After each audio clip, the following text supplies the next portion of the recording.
말씀 보겠습니다. 오늘 말씀은 마태복음 6장 9절에서 15절 말씀입니다. 우리 다 한 목소리로 봉독합시다.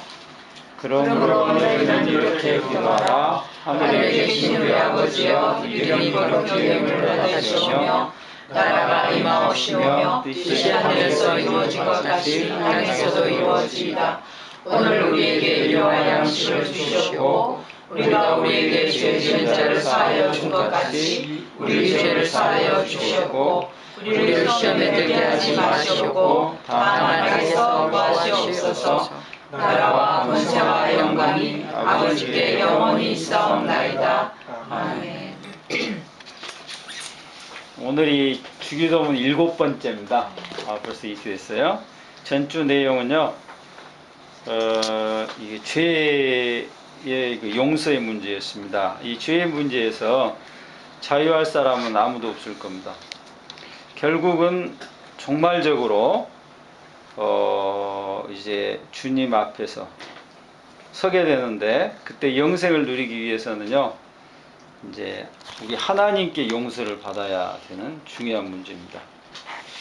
주님은 그 용서의 문제를 기도하라고 하셨죠. 이 전주 내용입니다. 우리가 우리에게 죄 지은 자를 사하여 준 것 같이 우리 죄를 사하여 주시옵고. 이 기도문을 좀 자세히 살펴보면 사람이 먼저 하나님께 자신의 용서의 예를 제시하는 것 같습니다. 그래서 우리가 이렇게 남을 용서했으니까 하나님도 용서해 주세요, 이렇게 오해할 여지가 이렇게 표현되어 있습니다. 마태복음이. 그래서 이제 좀 살펴보면 1만 달란트 빚진 자 예입니다. 그는 빚을 갚을 능력이 없었습니다. 그래 옥에 가득이 됐는데, 이건 한 사람의 문제가 아니라 식구들도 전부 종으로 비참하게 팔려가게 될 겁니다. 그런데 기적이 일어났습니다. 주인이 그를 용서했죠.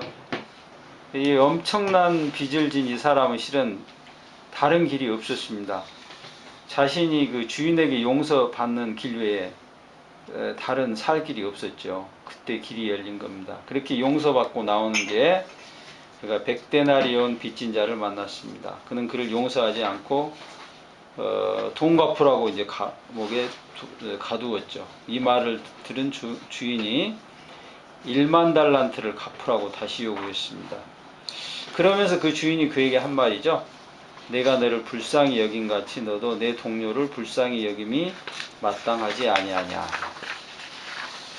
1만 달란트 용서받은 종은요, 그러니까 그가 용서받은 후에 자기가 용서받았다는 사실을요 딱 기억하고 있어야 됩니다. 그러니까 이 용서받은 종에게는 새로운 하나의 법이 생긴 겁니다. 그 법이 뭐예요? 예수님 하신 대로 하라는 겁니다. 물론 주인이 용서한 것에 비하면 굉장히 작은 겁니다.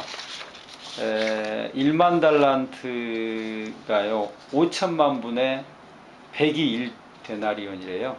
그렇게 아주 5천만 분의 100이니까 상대가 안 될 정도로 작죠. 그러나 이 작음에도 불구하고 굉장히 중요한 의미를 가졌습니다. 이 100데나리온을 용서한다는 것은 이 1만 달란트 용서를 확증하는 일이었습니다. 그게 안 돼서 감옥에 다시 갔지 않았습니까? 그런 배경에서 생각해 보십시오. 우리가 우리에게 죄 지은 자를 사하여 준 것 같이 우리 죄를 사하여 주시옵고. 따라서 이 용서한 사람이 하나의 자기 용서의 선례를 제시한 게 아니라 이미 이 사람은 주인으로부터 1만 달란트의 용서의 하나의 예를 제시받았던 겁니다. 오늘 말씀은 13절인데요. 우리를 시험에 들게 하지 마옵시고 다만 악에서 구하시옵소서, 이 말씀입니다. 이게 오늘 주기도문의 마지막의 청원입니다. 이 청원들을 다시 살펴보면 양식에 대한 청원을 했죠.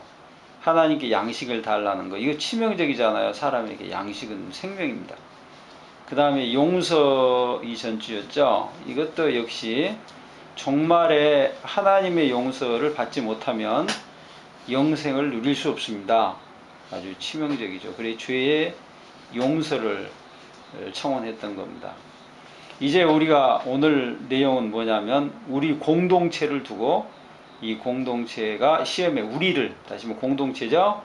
시험에 들지 말게 해달라는 겁니다.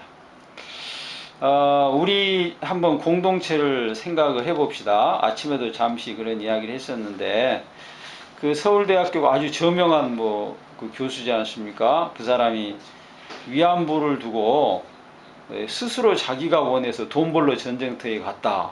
이렇게 공개적으로 막 이야기를 한 걸 제기로 드렸습니다. 근데 뭐 저는 또 물론 저희 어머니께도 그 일본 놈들이 얼마나 나쁜 짓을 많이 했는지 귀로 들었죠. 그러면 어머니 말이 거짓말인가 이겁니다. 그는 전혀 다른 소리를 했기 때문에 그래요. 또 뭐 쉽게 찾아볼 수 있는 인터넷에도 위안부 사진들이 저는 보았습니다. 그 일본 놈들하고 그 공포에 그 쫓긴 여인들이 함께 찍은 사진은 참 여러분도 보셨을지 모르는데 아이고 비참해서 눈 뜨고 제대로 볼 수가 없는 그런 사진이었어요. 그게 다 연출한 겁니까 그러면? 그 사진을 그 사람도 보았을 거고 그 사람도 그 부모에게 아니면 본인이 그 나이가 드셨으니까 어느 정도 경험을 하셨을 텐데 이게 상상도 하지 못하는 말을 공개적으로 한단 말이에요. 그리고 기자가 취재하니까 막 주먹질했던 거 이번에 사진에도 인터넷에서 봤습니다. 그런데 더 놀라운 사실은 이 사람을 따르는 무리들이 있다는 거예요. 그 교수들 중에도 많지 않습니까? 그리고 뭐 제가 이제 또 목회자니까 그 교회 안에서 여러분도 잘 아실 겁니다. 뭐 말하기도 거북한데 그 공개적으로 대구에서 그 부흥했던 걸로 제가 기억하는데 뭐 빤스 뭐 이상한 소리를 하는 그 빤스 목사도 있잖아요. 근데 그 사람은 얼마나 많이 추정하냐 말이에요. 그러니까 저는 자꾸간 이해가 잘 안 돼요. 그 앞에서 예배 드리면서 아멘을 외친 사람이 분명히 있었단 말이에요. 뭐 일베 내용도 그렇고 태극기 부대도 그렇고 최근 어느 군수도 그랬고 말이죠.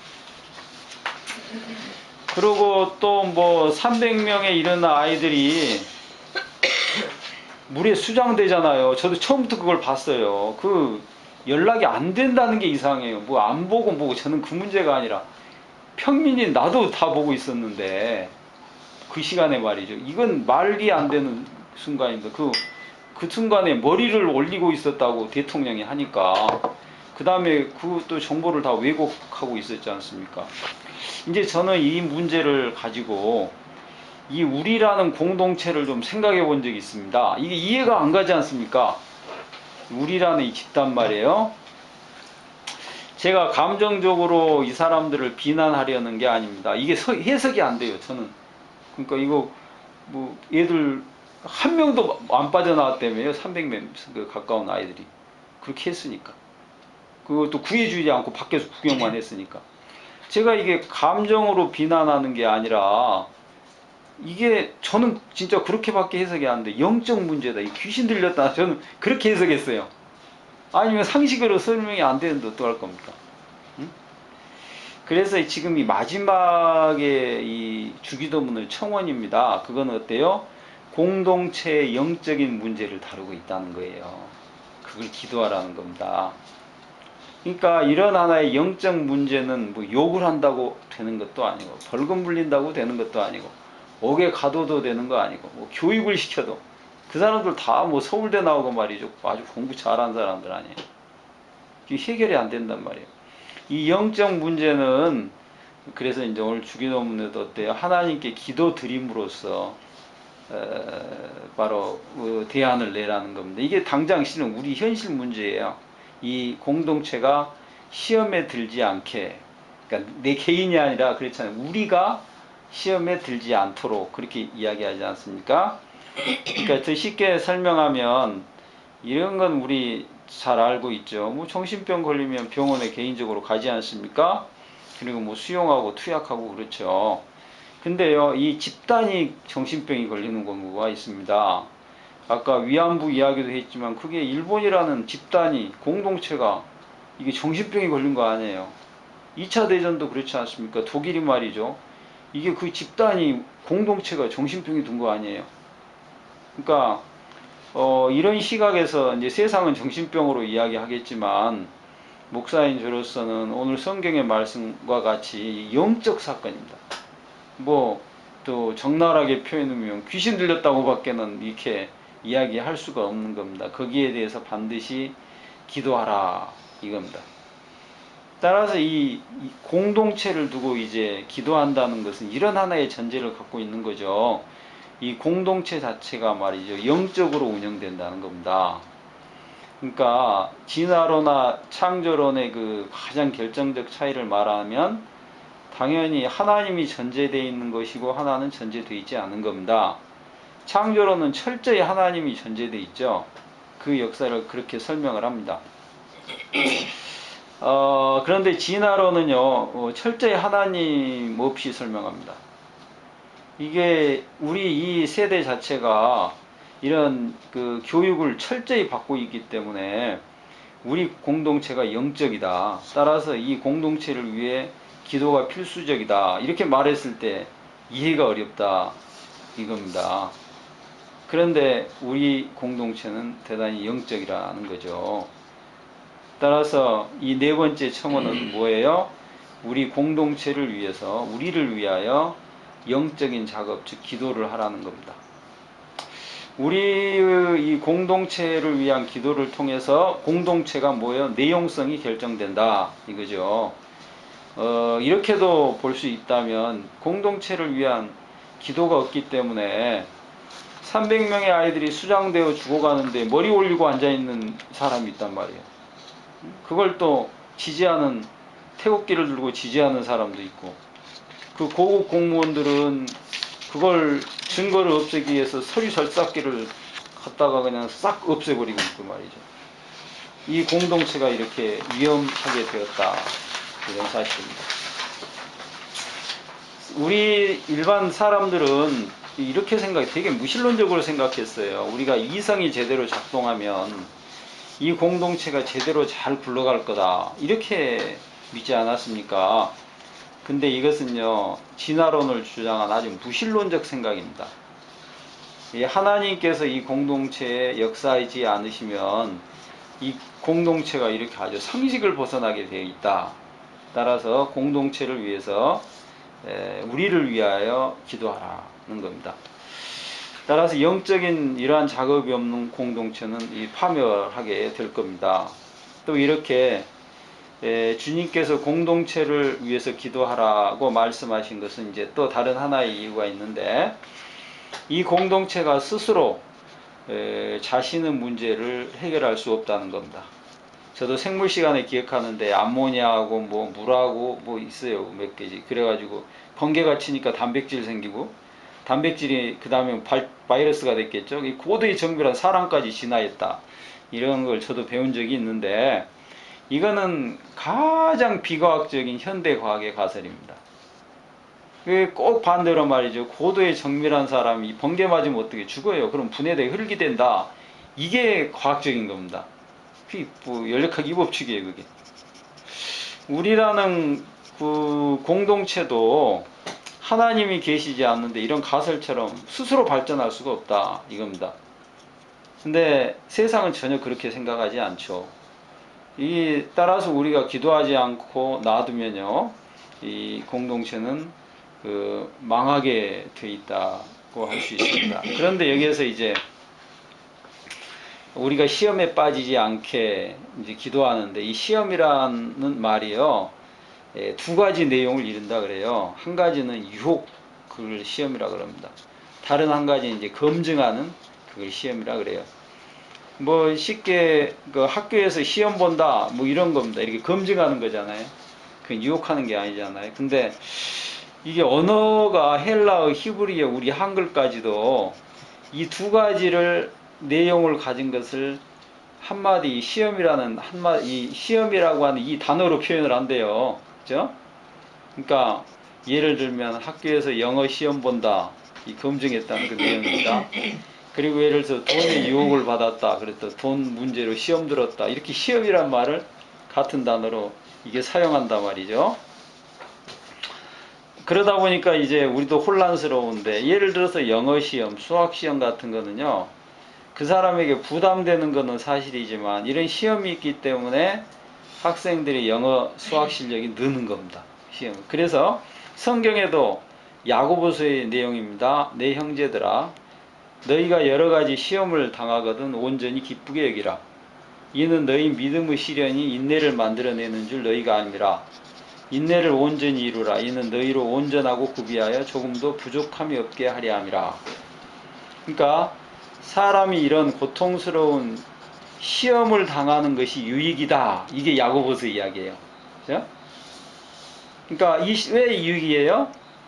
시험을 통하여 사람은 인내심을 갖게 되기 때문에. 그러니까 인내심이라고 하는 게 온전한 인간의 중요한 조건이나 봐요. 그래서 시험을 통하여 온전하고 구비하여서 부족함이 없는 존재, 즉 하나님의 자녀로 이렇게 변화돼 간다 이 말이에요. 시험을 통해서. 금속도 마찬가지입니다. 금속을 단단히 하는 가장 일반적인 방법인데요, 쇠를 불에다 벌겋게 달구는 겁니다. 망치로 두들겨요. 그렇게 그 다음에는 열 충격을 주는 거죠. 이렇게 물리적 충격이 아니라 어떻게 물에 집어넣어 버립니다. 이걸 이렇게 계속 반복하는 겁니다.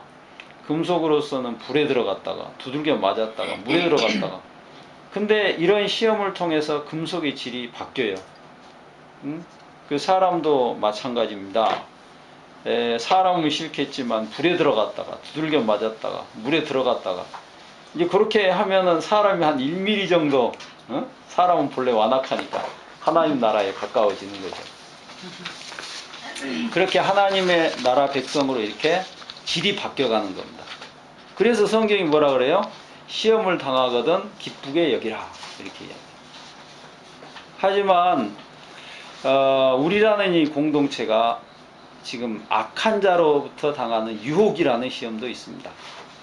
그래서 우리 공동체가 시험에 들지 말게 하옵시고, 이것과 악한 자 마귀와 연결시킵니다. 그러므로 오늘 청원을 살펴보면 이런 구조로 되어 있어요. 앞에 우리를 시험에 들게 하지 마시라는 청원이 나오고, 그 다음에 또 하나, 이어서 우리를 악한 자로부터 구출해 주십시오. 이렇게 두 개가 연결되어 있습니다.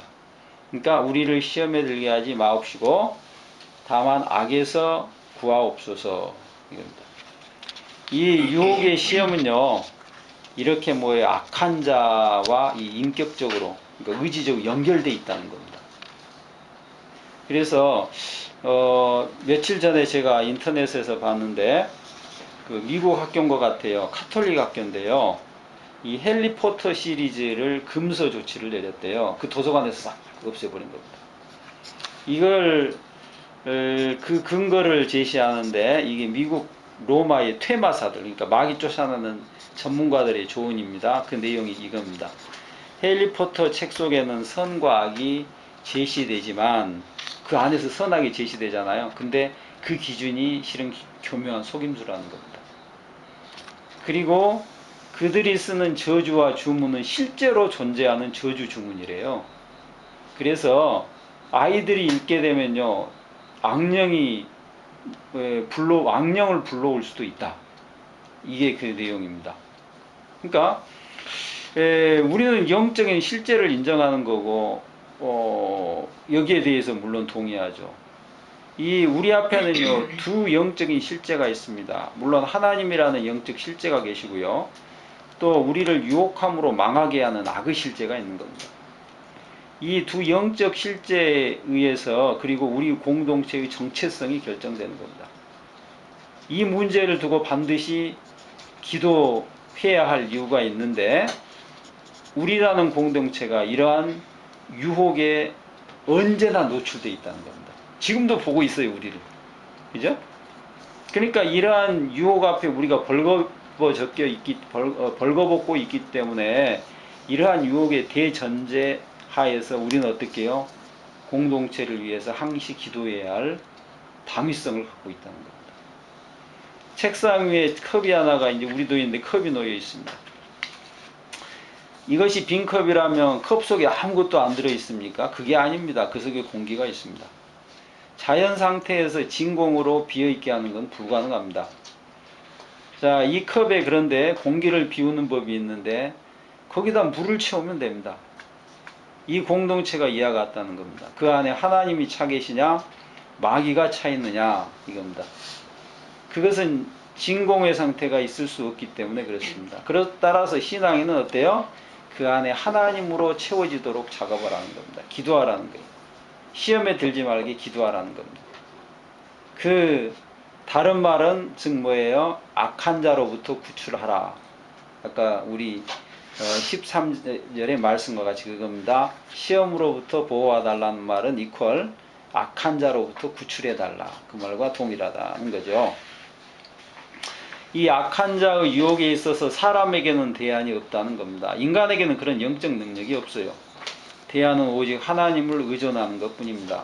하나님의 도우심을 구하는 거죠. 그것만이 공동체를 위한 유일한 방식이라 다른 방식은 취할 수 없다는 것입니다. 그래서 야고보서 5장 이야기인데요. 너희 중에 싸움이 어디로부터 다툼이 어디로부터 나느냐. 너희 지체 중에서 싸우는 정욕으로부터 나는 것이 아니냐. 너희는 욕심을 내어도 얻지 못하며 살인하며 시기하여도 능히 취하지 못함으로 다투고 싸우는도다.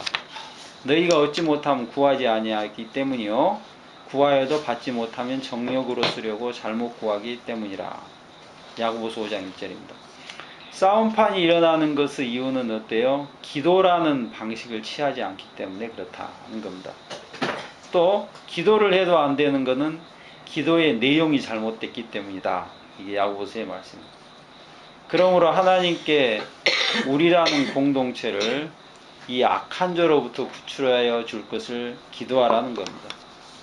이 악한 자의 정체는 너무나 분명합니다. 예수님의 말씀인데요. 나보다 먼저 온 자는 다 절도요 강도니 양들이 듣지 아니하였느니라. 내가 문이니 누구든지 나로 말미암아 들어가면 구원을 받고 또는 들어가며 나오며 꼴을 얻으리라. 도둑이 오는 것은 도둑질하고 죽이고 멸망시키려는 것뿐이요 내가 온 것은 양으로 생명을 얻게 하고 더 풍성히 얻게 하려는 것이라. 물론 어떤 윤리적인 어떤 형식으로 아까 해리포터 이야기처럼 선을 위장할 수도 있지만 그건 가짜입니다. 그러한 어떤 선이나 인간을 만족시키고 궁극적으로는 생명을 빼앗을 것이기 때문에 그렇습니다. 이게 요한복음의 증언이에요. 예수님만이 우리에게 생명을 주신다는 겁니다. 사람들은 때로 선한 도깨비 이렇게 미화하지만 결국 공동체의 영혼을 그들은 도둑질하고 죽이고 멸망시킨다는 겁니다. 이게 흑백 논리로 들릴지 모르겠지만 우리는 하나님만이 유일한 구원자이심을 믿습니다. 여러분 아마 첫 번째 청원 내용을 기억하고 계실 겁니다. 그 기도문에는 나라가 임하옵시며 뜻이 하늘에서 이루어진 것 같이 땅에서도 이루어지이다. 하나님 오심에 대한 청원을 했습니다. 하나님의 통치는 의와 생명입니다. 하나님의 통치는 영원한 생명에 이르게 할 겁니다. 그리고 오늘 네 번째 청원은요. 이 악한 자로부터 구출해 달라는 내용입니다. 이 악한 자 마귀는 죄와 죽음으로 통치하며 결국은 사람을 죽음에 이르게 합니다. 이렇게 하나님의 통치는 사탄의 통치의 반대 개념입니다. 첫 번째 청원은 하나님의 통치를 강구하는 것입니다. 오늘 청원은 악한 자의 통치를 물려달라는 겁니다. 물리쳐달라는 겁니다. 마귀가 사라지는 것이 곧 하나님의 나라의 오심입니다. 이렇게 하여 하나님의 통치와 악한 자의 구출은 같은 말씀입니다. 따라서 이 주기도문이 대단히 짧지 않습니까? 이 앞에 첫 번째의 청원과 마지막의 청원은 동일하다고 할 수 있겠습니다. 첫 번째 청원은 하나님의 나라에 임하시는 거고 마지막의 청은 어때요? 악한 자를 몰아달라는 동일한 말이죠. 마귀의 유혹에 대하여 우리가 더 이제 구체적으로 말씀을 드릴 필요가 있는데요. 마태복음 13장 19절입니다. 아무나 천국 말씀을 듣고 깨닫지 못할 때는 악한 자가 이 마귀가 와서 그 마음에 뿌려진 것을 빼앗나니 이는 곧 길가에 뿌려진 자요. 이것은 마귀가 구체적으로 하는 일의 내용입니다. 마귀가 하는 일은 말씀과 긴밀한 관계를 갖고 있습니다. 오늘 마태복음을 보면 마귀는 사람에 접근할 때, 그때가 언제예요? 말씀을 깨닫지 못할 때 이렇게 되어 있어요. 말씀을 천국 말씀을 듣고 깨닫지 못할 그때 어떻게 마귀가 와서 이렇게 되어 있습니다. 그가 하는 일이 뭡니까? 사람 마음에 뿌려진 말씀을 빼앗아가는 겁니다. 마귀의 사건은 이 말씀의 사건입니다. 마귀는 끈질기게 이것을 유혹하는 겁니다. 에덴에서의 일입니다. 가장 먼저 유혹하는 마귀가 사람에게 접근했어요.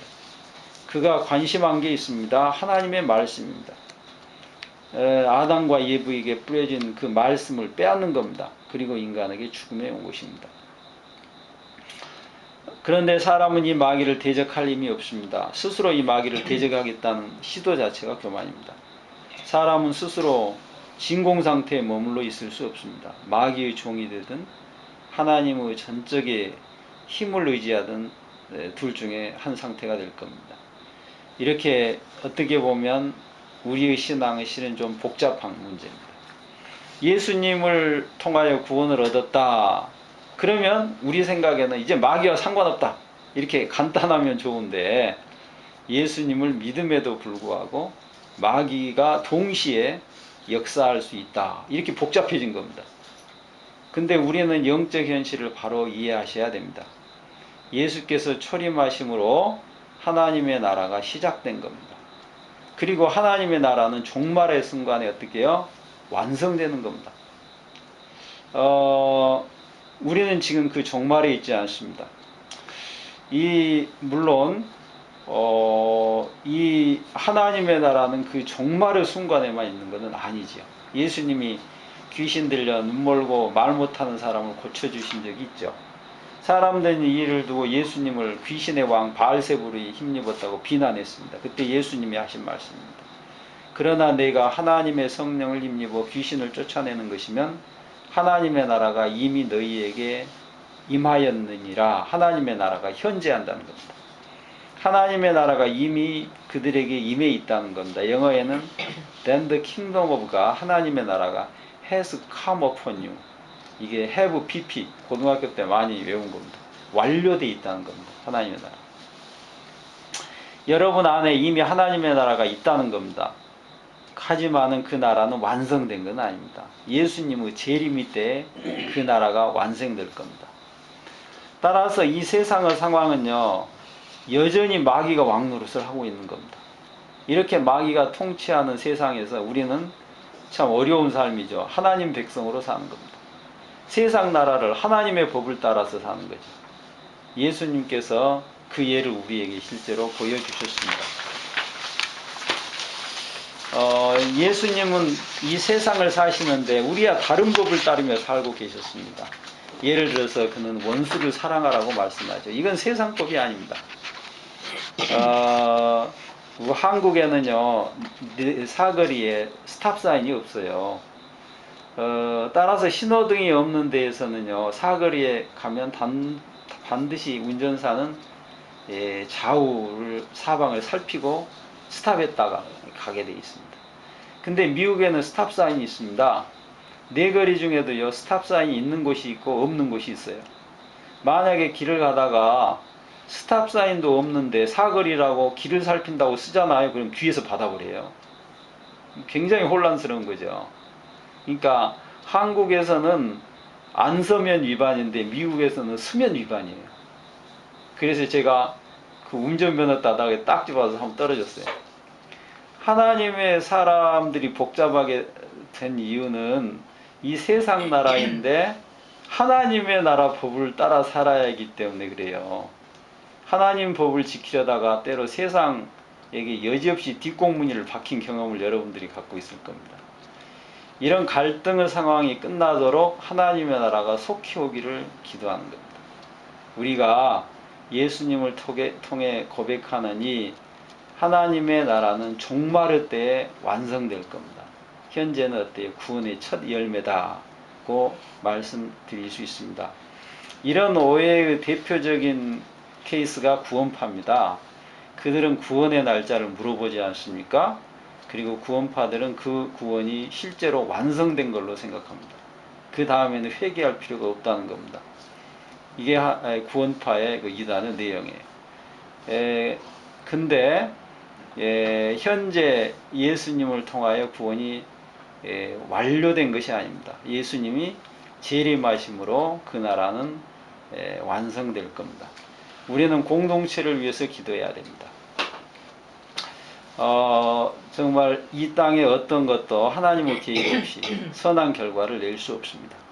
따라서 악한 자를 대적하기 위해서 그런즉 서서 진리로 너희 허리띠를 띠고 위에 호심경을 붙이고 평안의 복음이 준비한 것으로 신을 신고 모든 것 위에 믿음의 방패를 가지고 이로써 능히 악한 자의 모든 불화살을 소멸하고 구원의 투구와 성령의 검 곧 하나님의 말씀을 가지라. 모든 기도와 간구를 하되 항상 성령 안에서 기도하고 이를 위하여 깨어 구하기를 항상 힘쓰며 여러 성도를 위하여 기도하라. 또 나를 위하여 구할 것은 내게 말씀을 주사 나로 입을 열어 복음의 비밀을 담대히 알리게 하옵소서 할 것이니라. 아멘. 우리 기도하겠습니다. 하나님, 우리 이 세상을 살 때 악한 영의 유혹에 빠지지 않도록 우리를 지켜주시옵소서. 그 유혹으로부터 우리를 구하여 주시고 주의 뜻을 따라 순종하며 살 수 있도록 인도해 주시옵소서. 우리를 위하여, 이 공동체를 위하여 우리 하나님께 진심으로 기도하는 우리 모임이 될 수 있도록 축복하여 주시옵소서. 예수 그리스도의 이름으로